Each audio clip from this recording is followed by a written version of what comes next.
Hello guys, Jason here. Yung power steering rack ng aking Mazda Friendly, kailangan na talaga itong i-rebuild. Talaga nag-leak na, kumakalog na, marami na siyang sira. Now, baka may magtanong magkano ba ang gastos pag sa mga power steering rebuild. Well, mostly ang pinaka basic is around 7,500 minimum.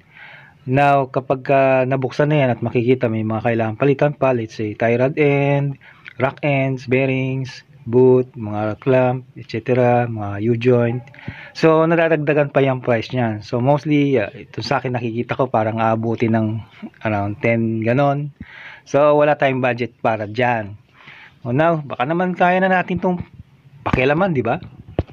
Sa video na to is isi-share ko sa inyo as much as possible na kaya natin yung from pagtanggal ng steering rack sa mismong sasakyan, pag-disassemble, pag-reassemble, paglagay ng mga pyesa, pag-assemble uli, at even yung simpleng pag-wheel alignment, yung basic lang na may tuturo ko sa inyo na napapanood din naman natin sa YouTube.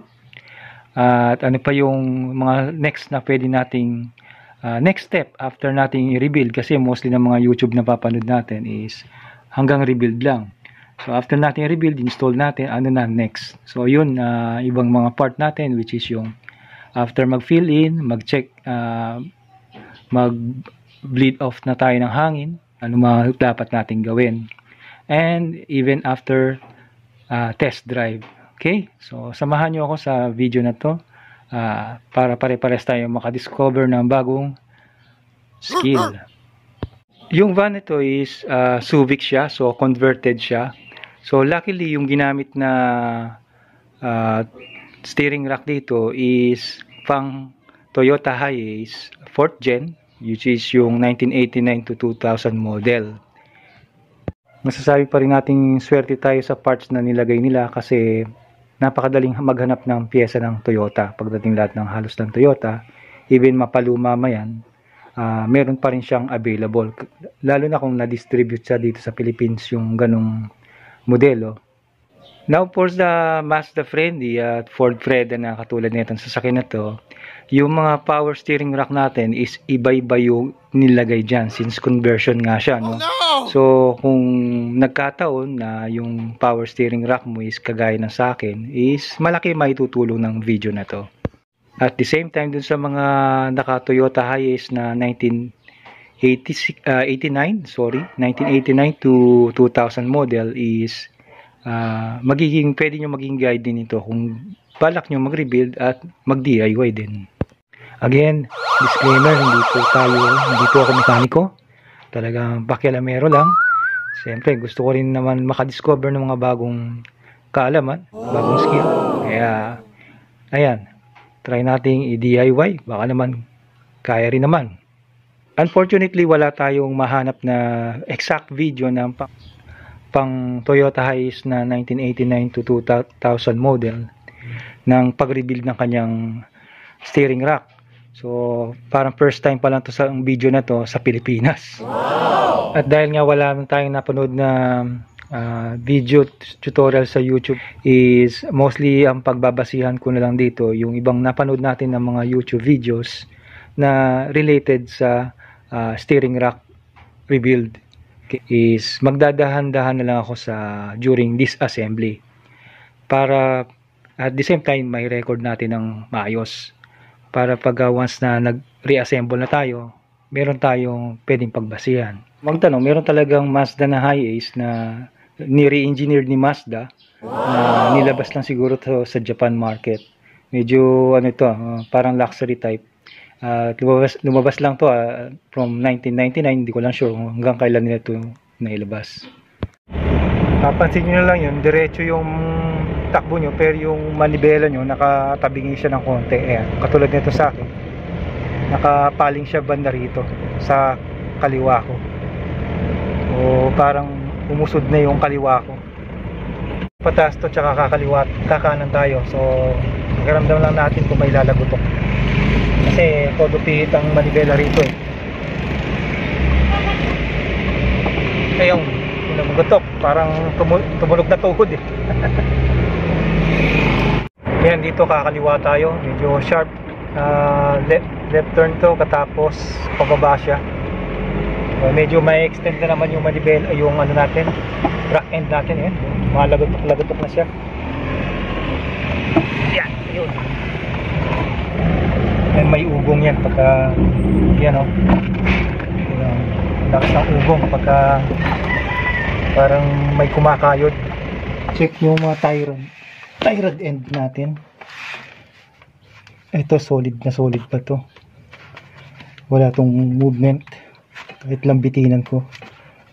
Ito yung sa driver side. Solid na solid to. Mataring galaw. And next mapapansin nyo, marami na tayong leak. Yan. And then dito yung rubber boot nya talagang lumabas na. Okay. So kalog-kalogin ko yung gulong nya para makita natin kung ano play nya rito. Kita yan. Kahit galawin ko lang konti yung gulong eh. Yan. Malaki yung play nya. Kaya dyan nanggaling yung lagatok natin. Ayan. So kala natin mga tie rod end or stabilizer link minsan. Ganun kasi natulog ng stabilizer link minsan. Pero yan, hindi yan. Ayan. Talagang kailangan ng palitan to. So, tingnan natin kasi alam ko na rebuild na lang isang beses to. Siyempre, dahil naglilik yung power steering nyo, madalas kayo mag-fill in ng yung power steering fluid. Ito, no? So, then, mapapansin nyo yung fluid nyo, umiitim. So, big sabihin, worn out na yung ano nyo, mga oil seal, pumapasok na yung dumi. Mabilis siyang umitim yung langis dito. Mapapansin nyo naman yun. Sa Mazda Friendly and Ford Freda, ganito natin to kakalasin yung ating steering rack. Yung mga tie rod ends natin, yan mga kailangan natin kalasin. Dalawa, both side, passenger and driver side. And then, kalasin na rin natin yung ating lock nut para sa ating tie rod end. Yan dito, para matanggal na natin totally yung dalawang tie rod end, no? Then yung apat na 14 mm na bolts dito, yung naghahawak sa bracket, and yung ating universal joint dito, kahit yung isa lang 12 mm lang to, kahit ito lang nasa ilalim lang. Mas maganda lagyan nyo ng mark yun para alam nyo kung saan yung center nya ibabalik. Anyway, madali lang maghanap ng center nyan eh. So, ganun lang. Then, yung dalawang lines natin na isang return, saka isang incoming o yung high pressure na papasok. So, dalawang lines lang yon. Then, madali na siyang tanggalin. Yun lang naman kailangan nating alisin dyan eh. So, pwede na natin siyang tanggalin sa ating van. So, ang gagawin nyo lang is, pag nakalas nyo na lahat to, ipapasok nyo siya ng todo papunta rin sa passenger side, and then tsaka nyo siya ilabas papunta rito sa harapan. So mas maganda tanggalin nyo yung intercooler nyo para mas maluwag yung space dito sa harapan. Madali na siyang sumama pagka ganon. Okay?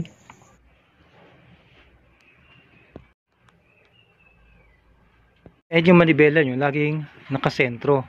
So next natin kakalasin itong ating tie rod end, no? Ito, mga tie rod end na yan. Kalasin muna natin itong tie rod end. Ow!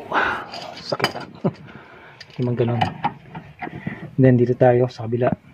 Sa dito.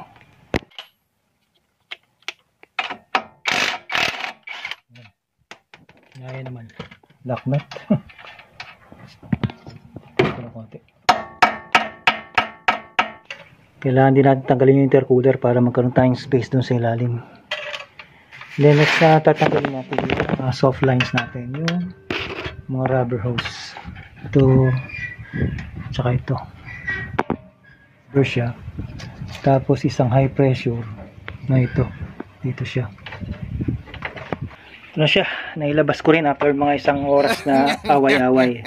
Kailangan naman natin rebuild na yan kasi naka-zip tie na yan dito. Naka-hose clamp na yung dulo niya. So, iba na yung mga accessories niya. So, dati usually stainless clip yan na metal. Pag original pa. So, try ko lang linisan ng konti. Yan, inano muna ng degreaser. Ayan, nalinisan ko na siya. At guys, parang sinuwerte pa ako ng konti Kasi, mukhang hindi busing ang sira nito Wala siyang kalog dito. And even dito. Wala siyang kalog. So, ang naging sanhi ng kalog is itong durog na rubber damper niya. Ayan. Durog na siya. Kaya siguro pag nagagalaw yung steering rack, yung pinaka rack natin, may kalampag tayo naririnig. O lagatok. Dito siya nagagaling. So, ang natin ngayon, ang gagawin lang natin dito ngayon is yung pair natin yung mga oil rings natin kasi yun ang may tagas. No? So, pero yung bushing, kung okay naman. Meron man, konting higpit lang yan dito para mawala yung play masyado dito. Dito lang hinihigpitan niya konti. Nauna nating gagawin, ayon sa mga napapanood natin na video, ito is tatanggalin natin yung lock niya dito. So, ito para naka-lock to na ganyan So, try natin bingkungin muna to.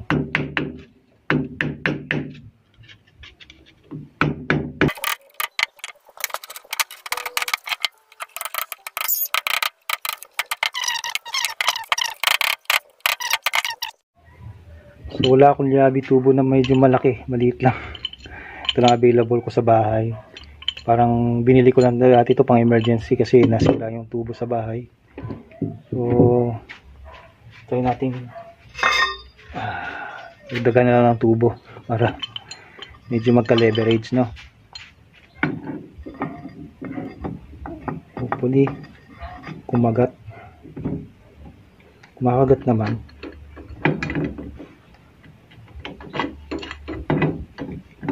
Kung kaya niya naman. Oo.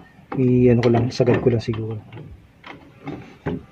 Kung kaya naman, mukhang tingnan at kaya natin ikutin. Ayun. Successful naman. So, una talaga dapat matanggal tong mga rack end natin. Okay, nakalas ko naman to.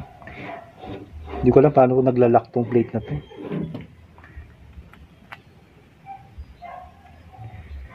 Ngayon lang siya. Pinukpok lang nila para mag-UP. Meron siyang parang spline. Okay. So, comment na lang kayo kasi bago-bago lang din tayo dito sa ganito. First time ko magkalas nitong rack and pinion. Hindi ko lang sure kung parehas ba haba ng left and right. Lagyan na natin palatandaan kasi magkaiba ang sukat. Nilagyan ko na lang right para alam nating tama. Right, di ba? Now, ito naman ang kalasin natin.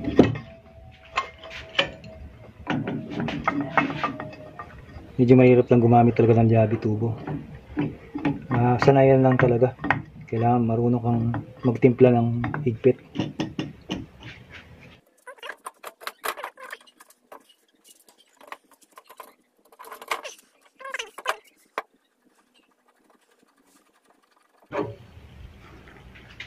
Okay, inspect nyo lang din yung mga rack end nyo, no? Itong kasi iba yung tie rod, di ba? Yung tie rod nandito Ito rack end. So kailangan walang kalog. Same time wala rin to. Okay, so kahit di ko na siguro markahan to kasi meron naman tayong right ibig sabihin tama, right. Okay, so success tayo sa pagkalas ng dalawang ito medyo difficult talaga mahirap kalasin to. Next part is mga hard lines, tanggalin natin Okay, dito ako sa labas kasi magdudumi ito eh. So, kailangan kalas dito yung mga hard lines. So, gamit lang na tayong 12. 12 lang sukat nyo. At martilyo.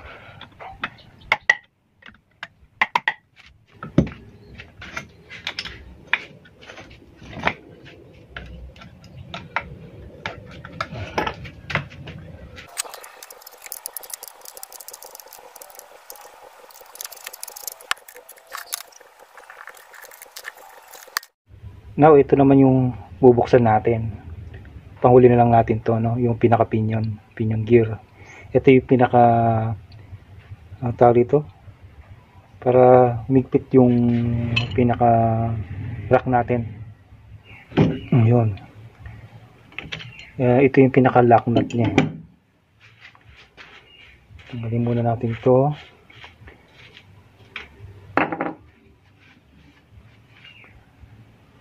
Tapos ito, lagi ako may manok, no? Baka sabihin na ano ako nagsasabong. Hindi po, ano lang yan, panlahi lang ng native na manok para may pantinola tayo. So ito, nag-weld ako ng dalawang 22 na nut. 22mm ba yun? O, basta ito yung size 22 na nut. Kasya siya, oh. Yung kailangan lang natin siyang ikutin. Gamit na lang tayo ng kahit jabi lang, no? Siguro hindi naman mahigpit to, hindi nga. Oh. Then nakita ko sa video may spring to. So pwede natin dahan-dahan lang, siguro baka tumilapon yung spring. Hindi ko lang gaano kataas yung load ng spring, preload niya. Pero mukhang hindi naman tumatalsik pag binubuksan nila. Ayun. So ito yung spring. Tanggalan natin yung pinaka cover niya, cap, no? Tanggalan natin dyan. Then to, paano ba ito tatanggalin? Siguro galaw-galawin natin. Baka kaya na magnet. Ayun. Kinaya naman ng magnet. Yung. So ito yung nag-glide dun sa rack natin para yung tension niya manatili doon at di siya kumalog. So tabi lang natin to. Spring, dumi, oh. Cover, lock nut. Masamahin lang natin para hindi tayo maligaw. So dito sa pinion gear natin, naibahan ako kasi iba yung itsura ng kanyang pinion gear. Yung iba kasi tinataktak lang nila, lalabas na to. Pero itong sa atin sa high ace is meron pa siyang hex na ganito na kailangan mo ng special tool. Medyo nagganapan ako ng paraan paano natin ito mabubuksan kasi threaded siya, hindi siya yung pinupukpok lang. So may lock talaga siya. So ang naisip ko, nakahanap ako ng tubo. 3/4 siguro, 3/4 yata to. Ayan. So pumutol ako. And then ginawa ko, sinukat ko lahat ng mga kanto. So, parang ganyan, minarkahan ko yung bawat kanto. And then yung gitna niya, ginrind ko. Binawasan ko para magkaroon siya ng parang profile na parang hexagon nila ba yan? Octagon ba yan? Parang ganon. Konti lang, ginrind ko yung gitna. Tapos pinasok ko dito. Okay? Which is nilapat ko lang ng maigi. Then diniinan ko. And ginamitan ko lang ng yabi tubo. Successfully naman, naikot ko siya. So, buti na lang mayroon akong ganitong tubo at nagawan pa natin ng paraan na maging makagawa tayo ng special tools. Kasi kanina pinupukpok ko ng kahoy, walang galawan, hindi gumagalaw to. So meaning talagang may lacking talaga siya. Ayan. Yung pinaka oil seal niya. Ito. So pupukpukin lang natin tumamaya ng siguro kahit socket dito. Yan, ito yung pinaka bearing natin. Huli kita siya, no? So baka ito na yung pwede sigurong ipokpok yan pa sa para lumabas.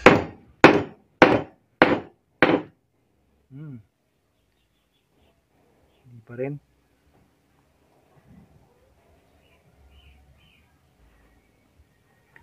Yung maigpit pa rin siya, pero dapat to lalabas na to. Kung lumalabas naman. Ayan, lumalabas naman siya. Unti-unti lang. Kinabahan ako, kala ko hindi ko na makakalas. So ito, nakalas na natin. Ito yung pinaka pinion gear natin. Ito yung nagpapalit-palit ng ano natin, pressure. Paglipat-lipat ng pressure, kaliwa o kanan. Okay. Buo naman yung bearing niya. So may bearing pa to dun sa pinaka housing dito. This is yun. May bearing pa yan. So pagka pinukpok natin to, sasama na rin tong oil seal. Bukan na natin kung kaya. Hanap lang ako ng saktong socket dito. Subukan muna natin 17 kasi ito lang yung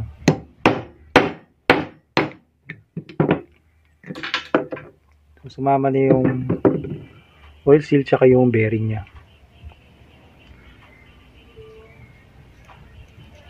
May kalog na yung bearing, pero ano kayang bearing to? Subukan na lang natin bilan kasi may kalog na rin. Iingay na. Subukan natin maghanap sa auto shop. Special bearing yan sigurado. Ito oil seal. Tapos ito pasok yung 21 na socket.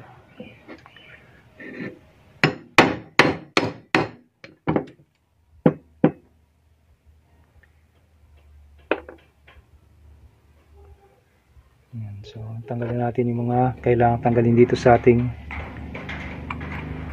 pinion gear.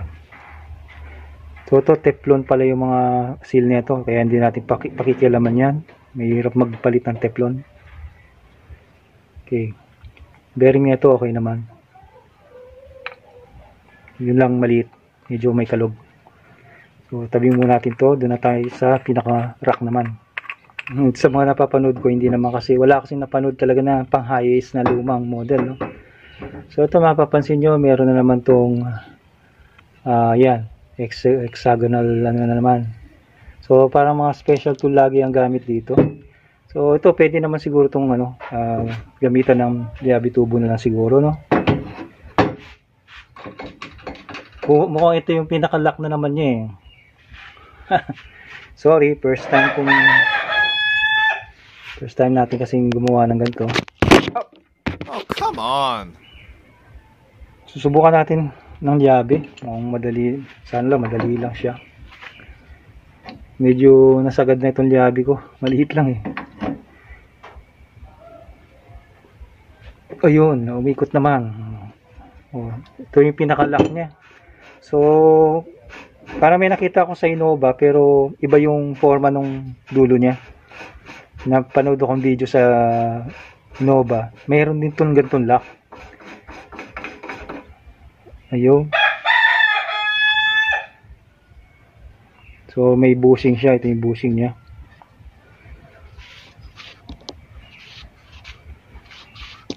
Sana okay pa itong bushing niya. Ano lang to, parang yung plastic. May nabibili naman siguro nitong gusto nating palitan.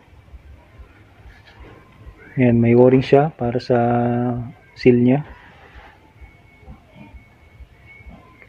Ito bushing to. Hindi naman siya kalog. Medyo may play.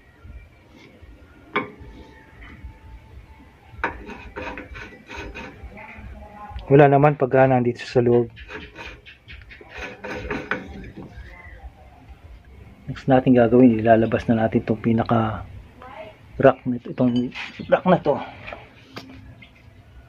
palabas. So itong may ngipin na to, spline, ito yung papasok, no? Ito yung tutulak natin para lumabas to. Yan. So gamitan ko lang siya ng 22. Ito yung ano eh, medyo pasok dito eh. Yan, hindi siya tatama dito sa labi nung housing. Try lang natin yung tak-tak dito sa kahoy. Hopefully successful to.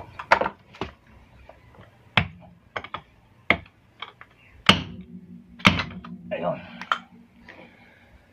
isang palo lang. Ayan. Yan, mga oil seal nya. At may naiwan pa sa loob.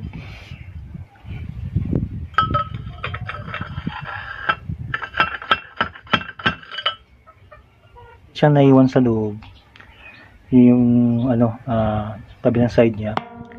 So meron ako nito yung telescopic ng TMX 155. Pasok natin. Papasok natin yung may malaking butas. Yan. Kasi pasok na pasok siya dito eh. Sakto lang. Oh. Saka natin itaktak. Yun.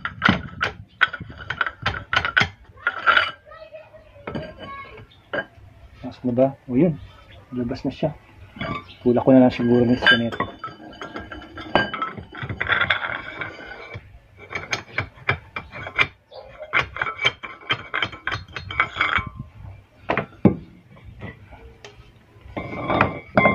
Ito na siya. Tanggal ko siya. May kasama siyang washer dun sa dulo. Tapos ito yung oil seal. So magkaganto yung pasok niya. Mauna yung washer. Ito yung oil seal. Nakataob, no? So ito yung spring niya di sa labas. Tandaan ko na lang. Kasi baka hindi ko mabalik ng tama. So ito yun. Yan. Totally. Wala na. Linis na lang to. Bili na tayong gasolina. Panlinis. Ito guys, ang binili kong repair kit. 1,250 to online. So high ace 95 onward hanggang 2,000 na yan. 2 to 3 liters yung diesel engine siguro yan. Made in Japan. Ang brand nito is Mitoyo. KS Mitoyo. Okay. 1,250. Pwede na, di ba? 95 200, 2000 na high ace lang makikita nyo. Wala kayong makikita 89 model. Kasi ang high ace 4th generation is na-start siyang ibenta o i-launch dito sa Pilipinas 1995. Yun yung 4th generation. So kaya sa mga pyesa makikita nyo 95 200. Dun siya. Okay? Tapos sinek natin yung anong kaparehas niya. So okay naman, compatible naman tayo pagdating sa mga oil seal. So ito yung dalawa dito para dito. Okay, yung dalawa dyan. Ito yung para dun sa pinion gear natin. Dalawa yan eh, isang maliit, isang malaki. Ayan, isang shoot na shoot. Ito yung para dun sa replace ng mga yan. So ang kailangan bilhin na lang itong bearing. Pwede pa naman to, kaya lang tingnan lang natin, baka naman nandito na rin naman.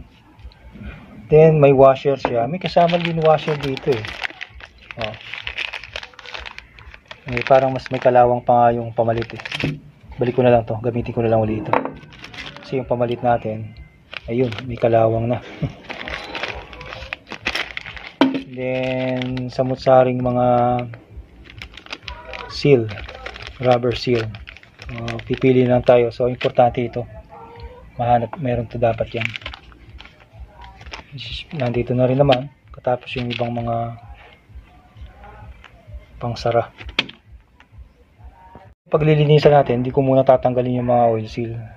Itong mga rubber seal na yan, mga o-ring na yan. Saka na natin tanggalin yan kapag install na. Kasi para masukat mo. Kasi mamaya, kinilas mo, hindi mo makuha yung tamang sukat. Sa dami na ito. Okay. And bumili rin ako ng rubber boot. Sira na. Pang high ace din to. High ace, Grandia, ganyan. Commuter. Isa lang naman sukat nila. No? Ang isang piraso nito is 165. So dalawa. Dalawa binili natin. Left and right. Waiting na lang ako dun sa ating rubber cushion. Yung pinaka sa clamp natin, no, para hindi gumagalaw yung mismong rack, naka steady siya. Kasi yung sa akin sobrang bugbog na ng mga rubber niya. Yun ang cause nung paggalaw eh. Pag may kalampag ako lagatok tayo naririnig. Yung bushing nito is ayos na ayos pa. Pero makita namin may konting ano na itong ating shaft, no. Lihain na lang natin ng konti ito ng 1000 grit siguro hanggang sa 2500 grit para mawala ng konti yung gaspang. So ito lang hindi ko binili sa online. So yung iba natin puro online yun. Ito dito na lang sa atin kasi readily available naman yagi yan. Especially yung Petron na ATF. Petron. Baka naman. Na kahit sa auto shop is o mga tindahan, meron na ito. Ay, Aling Andeng. Pabili nga po ng 2 litrong Petron ATF. Isang bearing tsaka isang grasa. Pakisamahan na rin po ng isang pansit canton, isang coco mama tsaka isang clover chips.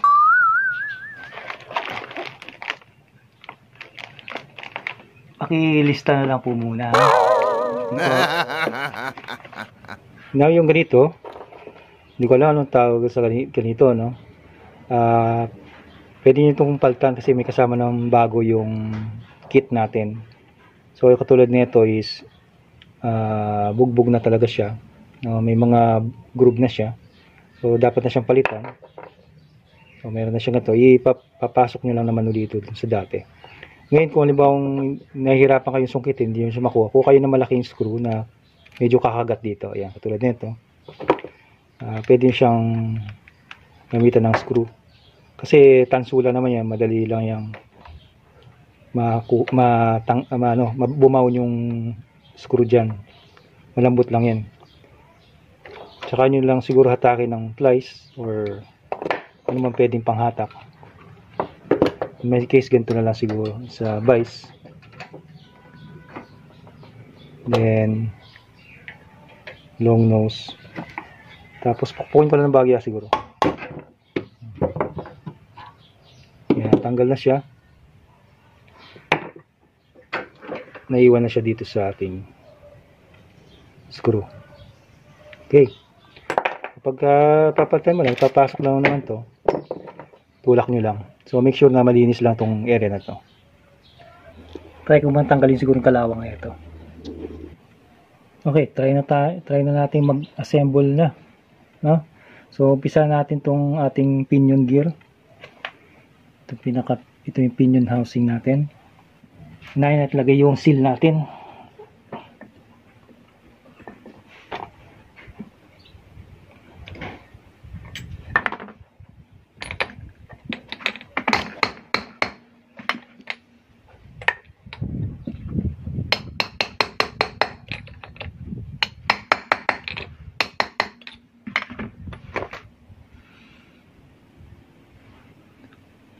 So kailangan maglapat na siya dun sa itaas. Next, yung bearing.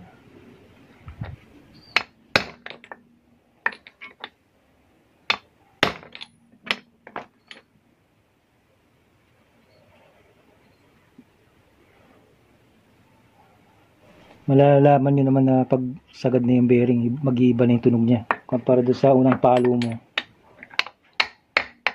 Yan, solid na yung tunog. Ano yan?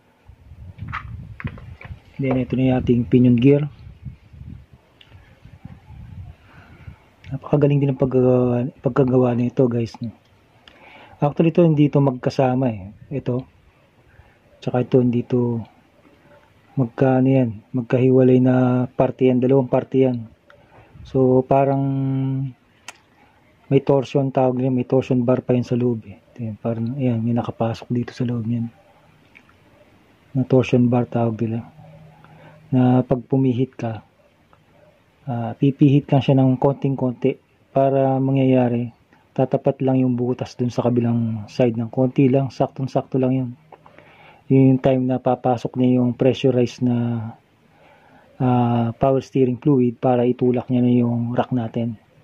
Ngayon, pagka ginalaw mo ng konting ganyan lang, so, pag may konting resistance, siyempre, mapipilipit ng bahagya yung torsion bar.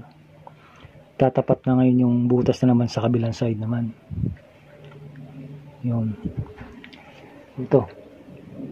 Basahin ko lang ng konti para itong bearing kasi papasok na natin to. Dito sa ating dito. Yung siguro para hindi masugat yung oil seal natin. Okay. Okay na ito, pasok na. So yung susunod yung pinaka-lock natin dito.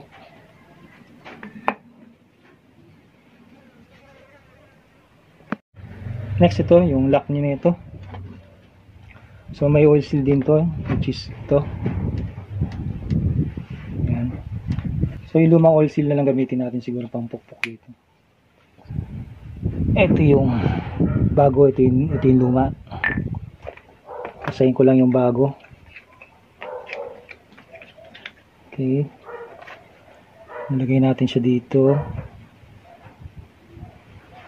Tapos yung luma na lang pukpukin natin para hindi naman masira yung bago.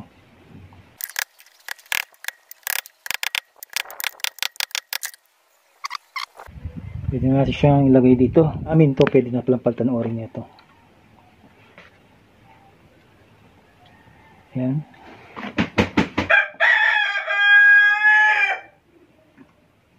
Ito natin yung o-ring nito. Para hindi lang pasukan ng tubig. Ako, parang ulan pa.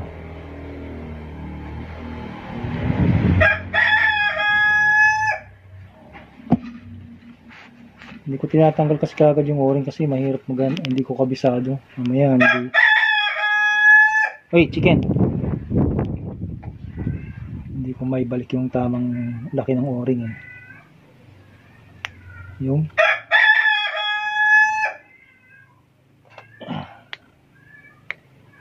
balik na natin to. Hanapin ko lang yung aking ginawang special tools. Ito yung special tool, tubo lang to na binawas-bawasan lang natin yung sides para maging hexagon. Hexagon ba yan o octagon yan?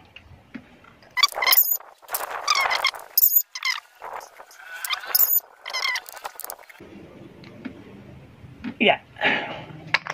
Okay na yan. May oil seal siya, may o-ring pa. Yan, hindi na tatagas siya. Yan.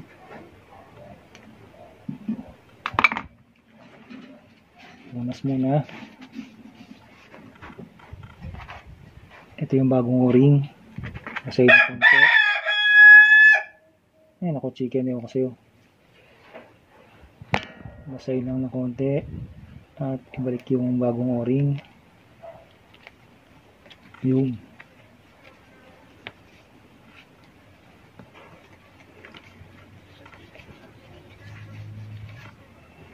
okay na. Dito tayo sa shaft. Pansin ko na talagang resurface na siya. Marami ng tama ito dati. Pero smooth naman. Yan o. May mga siya, spot na siya na pina-machine shop na to. Ito medyo malaki-laki to. So ito sinan ko na siya ng 1,500 grit para mas maging smooth. Kanina medyo may may gilay. Ngayon dahil ito nasira na yung rubber boot niya. Pinapasok na siya ng moist, so nagkakaroon ng konting kalawang. Yan. So huwag nyo kaya masira yung rubber boot nyo. 100 plus lang, 160 lang yung isa nun. Kung masira man yung isa, palitan nyo kagad, no? Huwag nyo kaya na-expose sa tubig to. Masisira siya, kakalawangin siya. So palitan natin yung o-ring nito. So dalawa pala to. Akala ko ito isa lang. So yung nauna siyang o-ring niya is Teflon siya. Tapos yung pangalawa is rubber. So akala ko sobra yung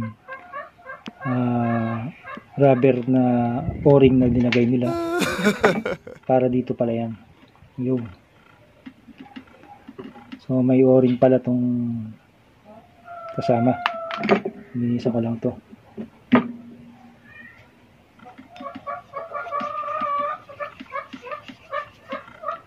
So yung isa, ito, kala ko naman may libreng isang sobra. Para dito pala yan.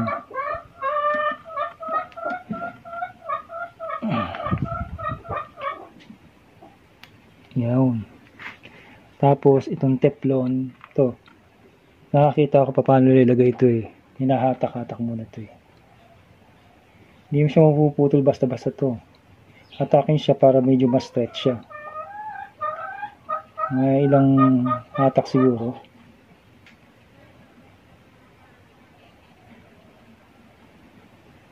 Mas testingin natin kung papasok na. Parang plastic kasi yan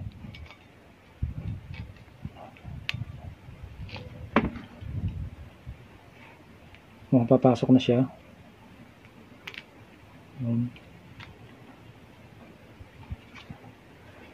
Ngayon pag pumasok na, pisilin nyo. Pisilin nyo para pumasok siya sa groove. Pasok nyo tsaka yung pisilin para bumalik sa dati niyang shape.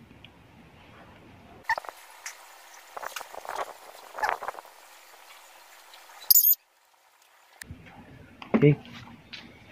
So may seal na siya. Dito yung kailangan natin balutan ng plastic o kaya lagyan ng tape. This is sa akin plastic na lang siguro. Wala akong tape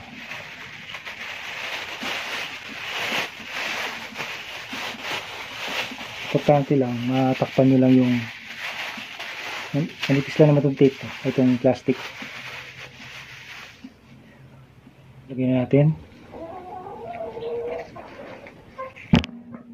So yung may spring side niya, ito yung papasok. Okay.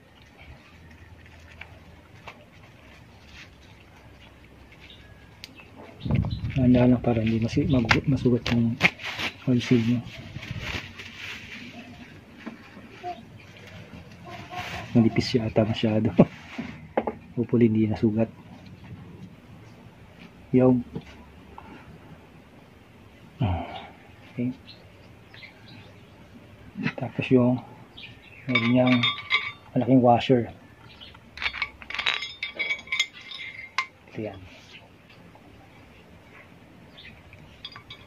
Tapos nandito wala na siguro, pero lagyan pa rin natin ng konting plastic na lang.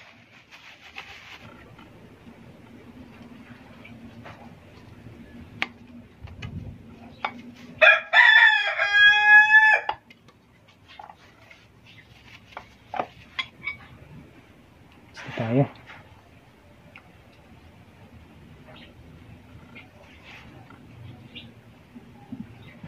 So pagpasok itong may spline ang mauna. So yung itong parting nandun na may pinion gear, dapat dyan banda yan. Ngayon pag ipapasok natin, dito tayo mag-umpisa sa taas. Dito. Okay. Ayan. Siguro hampas-hampasin na natin ang pwede ito ng hampas-hampasin na ng takpan ko lang ng basahan para hindi matalsikan ng dumi.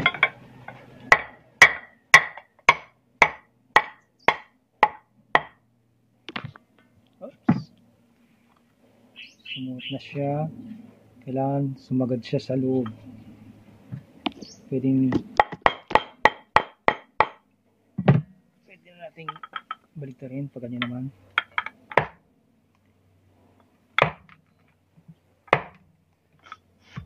Sorry, umulan doon sa pwesto ko, no. So after ko siyang may pasok yung shop, nilagay ko naman tong di ba may oil seal na siya. Nilagay ko naman tong ganito niya, pinakalock niya. So isasara na lang natin to.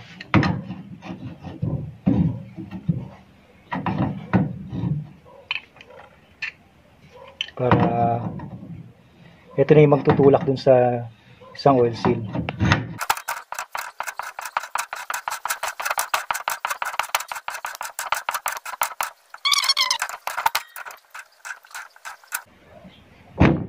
Yan. Mawala na yung parang guhit dito na kanal. So dapat sarado siya. Lagyan natin langis, tsaka natin testing. Sa pag-test ng vacuum tsaka pressure, ihatakin tsaka itulak nyo lang yung shock para malaman nyo kung may pressure at or may vacuum. Tingnan natin ngayon ng pressure, vacuum, pressure, vacuum, pressure, vacuum, pressure, vacuum. Ayos. Okay na tayo dyan. Next, pwede natin lagyan ng grasa itong ating assembly. Grasa lang.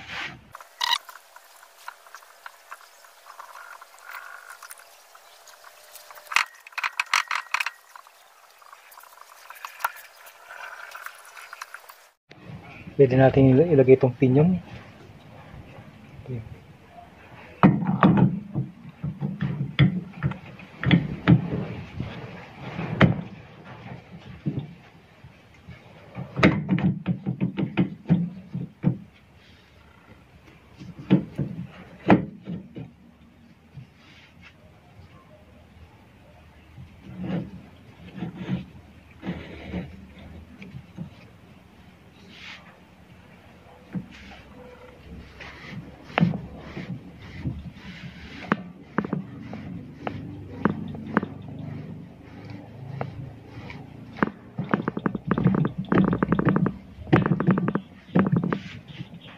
So ito kailangan tandaan nyo lang yung orientation nito Hindi pwede magkabaligtad yan. Ito yung mga pressure line ng mismong rack dito. Pupunta rito.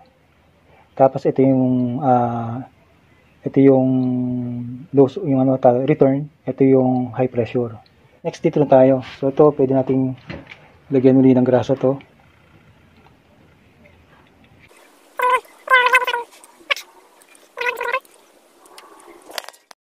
So ito lalagyan natin ng grasa.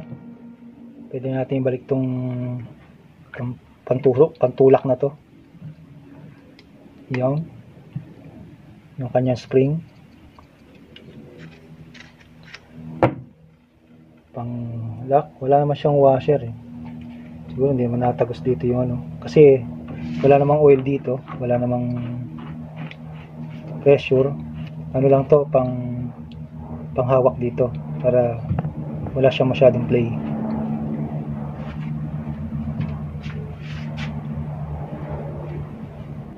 Yung special tool natin, siyempre.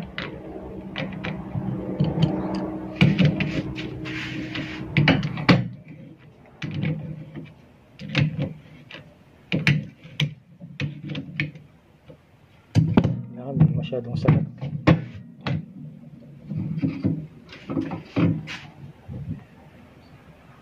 Okay. Tingin ko happy na ako doon sa higpit niya. Okay na. Hindi naman wala namang siyang play. Okay. Okay. So lagyan na natin tong lock nut natin. Para yung setting natin, yan na yun. Hindi na mababago.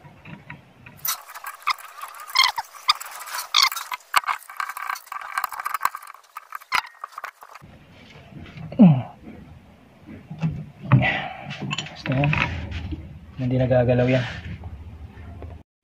Malapit na ako matapos tie rod end na lang Sige, lagay na natin yung tie rod end natin. Panghuli ko na yung mga lines kasi pag iniikot-ikot kasi delikado, baka mabali o maputol. Hanapin muna pala natin yung pinaka gitna ng ating rack, no? So, gawin natin, ito katulad nito, i-dulo muna. So, lagyan ko lang marka muna kung saan siya tumama. Yan. Tsaka ako siya ikutin ngayon. So,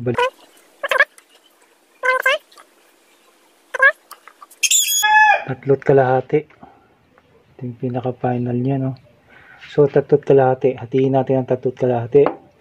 1.5, 1.75, parang dito, no? So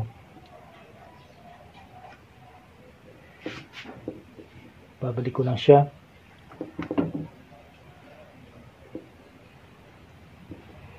Isang ikot.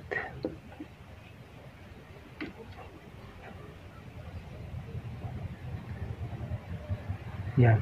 Yun na yun. Pinakagitna niya. 1.75. Kasi dito yung 1.5 niya eh. Ito 1.75. Malapit na siya bumalik dun sa dati niya. 1.75. Yan yung gitna niya. Okay.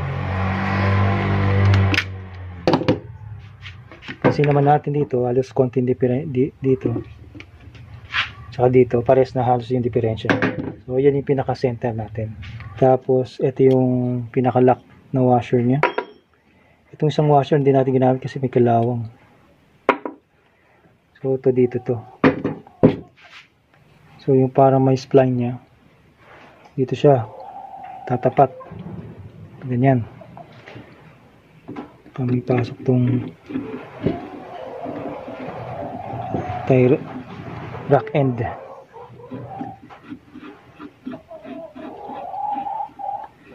Paano ba siya? Magla-lock siya kasi hindi na nga naman gagalaw to kasi naka-spline siya. Tapos once na pinold mo yung washer, maghahawakan niya na to. Ganun lang siya yung simpleng explanation ng lock niya. Higpitan ko to. Ewan ko lang, kaya ng kamay. Okay. Siguro naman okay na yan. Hindi na siguro kakalas to. Ngayon pitpitin natin to.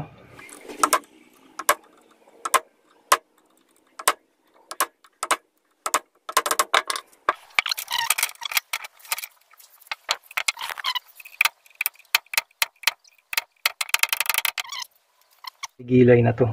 Dito lang dapat siguro yan. Yan.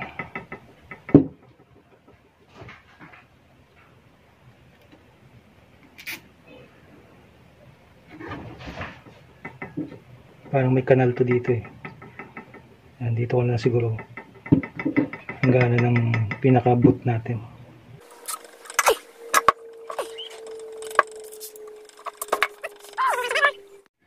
Ito yung nasa right side.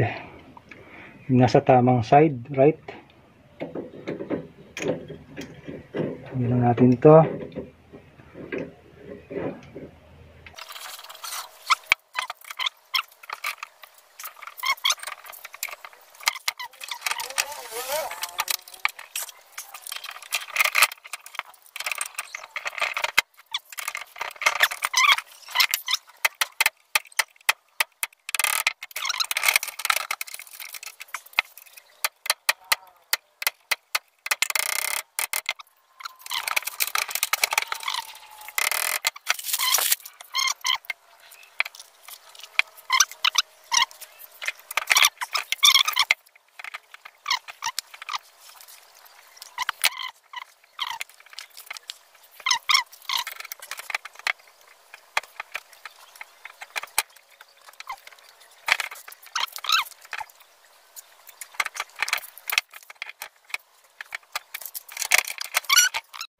Ito, nalagay ko na hard lines. Halos kompleto na siya.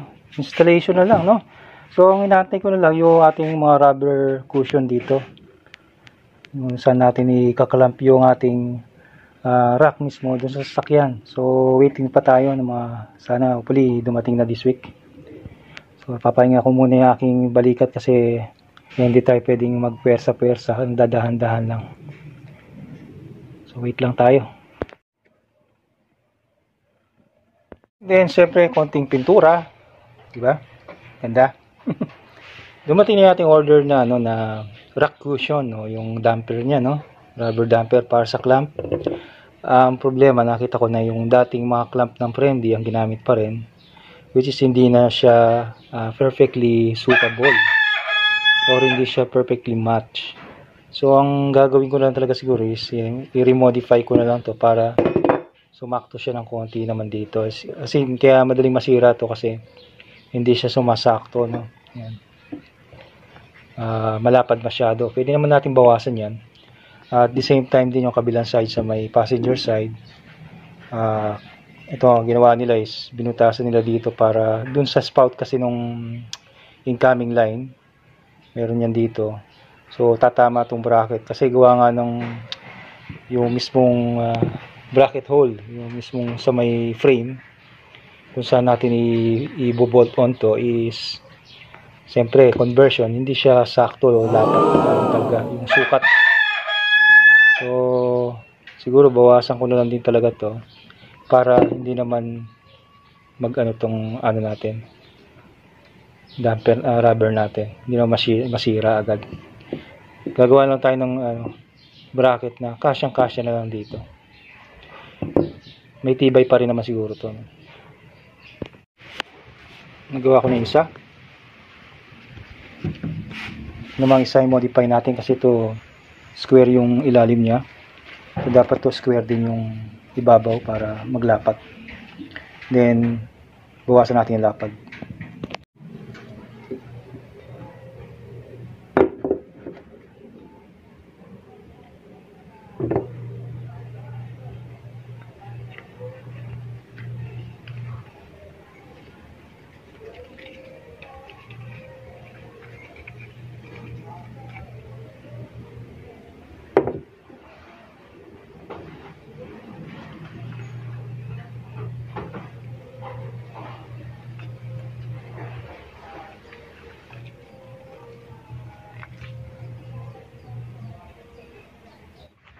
Ngayon pag ibabalik na natin siya, unahin natin papasok yung passenger side na rack end papunta rito. Then so dito tayo magagaling sa harapan. Yan. Dito tayo magagaling. Then isusuot na lang natin dito yung isusuot natin siya doon, parang halos kalahati para dito side naman yung rack end ng driver side. Hanggang sa may pwesto natin siya dito sa buong frame na to. Okay. Medyo konting ikot-ikot lang yan.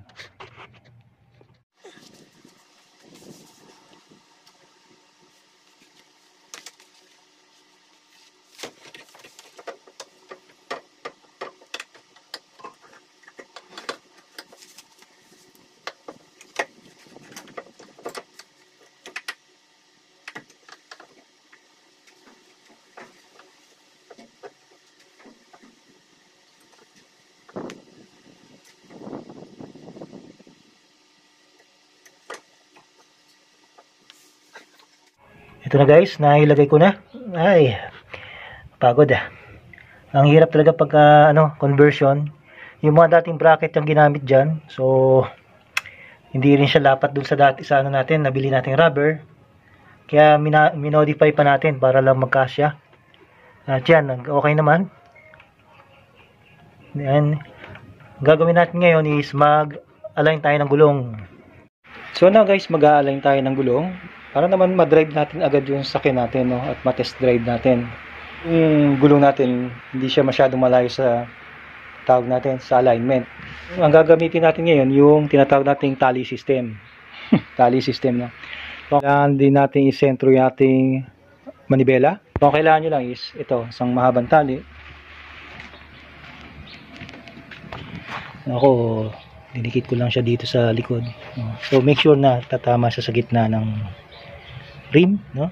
Then naka-space siya, no? May space. Ganun din. So ilagay, itali nyo lang sa kabilang side. Then kuha lang kayo ng panukat, metro. In my case, so unahin sukatin yung sa likod. So dito kayo sa rim, siyempre susukat, no? So lampas ng 6 cm. Okay, lampas ng 6 cm. So yun dapat ang nyo. Ito yung pinaka base natin. Doon tayo sa harap mag-adjust. So ngayon susukatin natin ngayon dito. Since pantay na tayo doon sa likod, dito tayo sa harapan.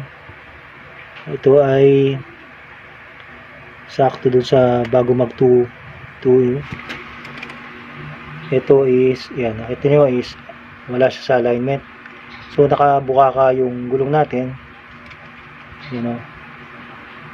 So kailangan nating hatakin yung gulong natin para pumasok siya. So ikutin lang natin yung rack end natin para ma-adjust natin tong misalignment na to. So ang pagpihit is counterclockwise sa rack end para hatakin niyo itong rim na side na to. And yung manibela nyo laging nakasentro. So every time na nag-adjust kayo doon, checkin nyo lagi yung manibela kung nakagitna siya. Okay? Kasi every time na nag-adjust kayo dun sa rack end, gagalaw at gagalaw to. So, ganun na. Medyo lagi nyo lang check para hindi kayo ma-off sa... Kasi akala nyo adjust kayo na adjust doon, walang gumagalaw. Yung pala, ito yung umiikot, no? Pumipihit siya kasi dahil nakatapak yung gulong sa sahig, mas may pwersang itulak nyo lang to. So, ganun na. Check nyo lang lagi. So, now is... Ang alignment natin dito is mga dalawang guhit bago mag 2 inches. Then dito naman is isang guhit bago mag 2 inches. So ayan yung mas prepared na alignment pagdating sa gulong sa harapan, no? Medyo nakabuka ng bahagya yung unahan, no? Para hindi ka daw mas sentro ang takbo ng sasakyan. Ganun daw yun eh. Ayon sa akin napanood So na-try ko naman at okay naman yun. Talagang hindi lumiliko yung sasakyan, gumigitna lang talaga siya. So ayan, gawin lang yung sa kabilang side. Tapos na tayo. After nating mailagay na lahat ng mga lines natin, so now pwede na tayong maglagay ng ATF or power steering fluid. So punuin nyo na kagad. So punuin nyo na siya, and then pag start ng makina, lulubog agad yung fluid. So make sure na nakantabay kayo na magbuhos, no? So dahan-dahan, sabayan nyo na lang yung paglubog ng fluid. Sabayan nyo na lang yung paglubog ng fluid. Tingnan nyo na lang kung hanggang saan siya titigil. So pag tumigil siya, medyo punuin nyo lang hanggang maximum. Tsaka na tayo mag-start ng bleeding.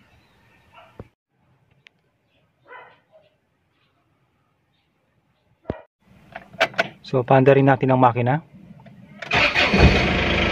Then, start na kayong lock to lock. Sagad. Sagad.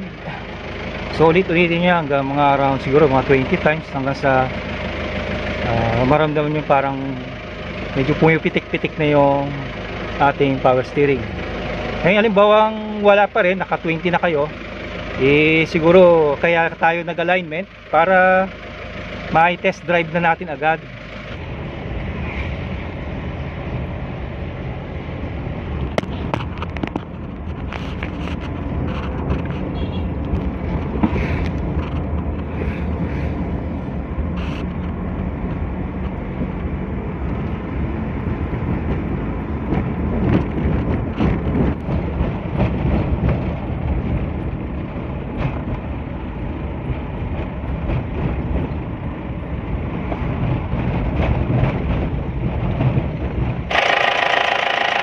Dito sa power steering reserve natin, dapat makikita nyo may flow kayo na ganyang kalakas. Kung wala kayong ganyang flow, ibig sabihin may parang bara yun. So ito, wala na itong bula. So nagkakabula-bula kasi yung pag maraming hangin sa loob. So ngayon, mas straight na yung manibela natin. O ayan o. Diretso na yung manibela natin ngayon. Hindi na siya nakapaling. At diretso yung takbo natin. No hands. Yung sa kamay nasa cellphone. Diretso na takbo niya ngayon. Hindi na siya kumakabig. Hindi na rin nakapaling yung manibela. Ayos!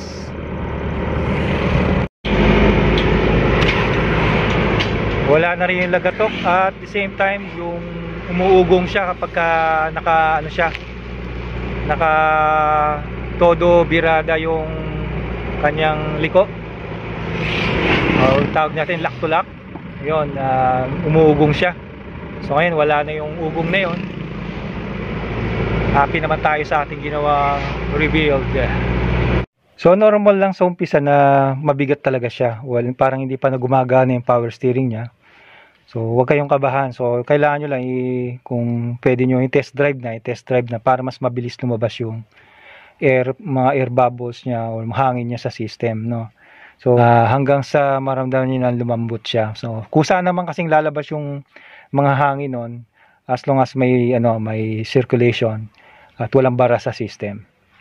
And then, pagka kumukulan na yung ATF nyo o yung power steering fluid nyo, dagdagan nyo na lang, huwag nyo hayaan maubos yung bumaba ng sobra yung level ng power steering fluid nyo. Kasi hihigop na naman ng hangin yun, magiging cause na naman ng pagtigas ng manibela yon.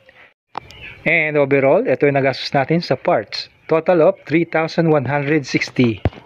O, diba? Napakalaking katipiran ng DIY. So again guys, don't forget to like. At syempre, baka hindi ka pa subscribe sa channel ko. Ba naman? I-click mo na yung subscribe button. At syempre, huwag kakalimutan yung ating notification bell para kapag nag-upload tayo ng bagong video is napapanood nyo agad. Okay? So guys, again, thank you for watching and see you on my next video. Maglinis muna ako ng laboratorio ko.